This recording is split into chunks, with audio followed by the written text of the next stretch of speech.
Hi guys! Welcome to my video. So that's my father. And today, gagawa po tayo ng sarili nating content. Kasi mukha po tayong content creator sometimes. Just, hello guys! Welcome to my vlog! So today, this is the first day that I'm coming here. And magdamo tayo. Medyo matagal-tagal to kasi tignan nyo naman, sobrang lawak niya. Kaya po kung damuhan to ng ilang araw. Syempre hindi.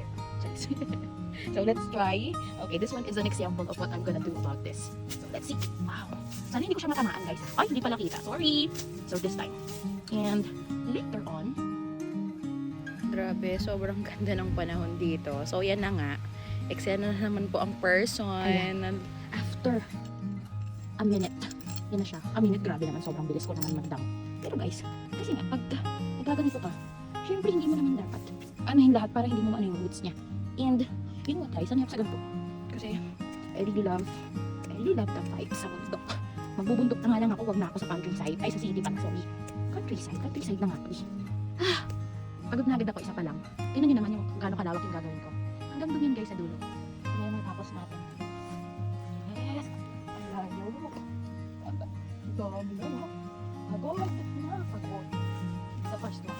And that's all for today guys. So, simple lang. Kasi, I don't know what I'm going to content for this one. Pero it's good naman because I have experience na makapagtanim ulit. Dati ginagawa ko lang ito araw-araw nagdadam.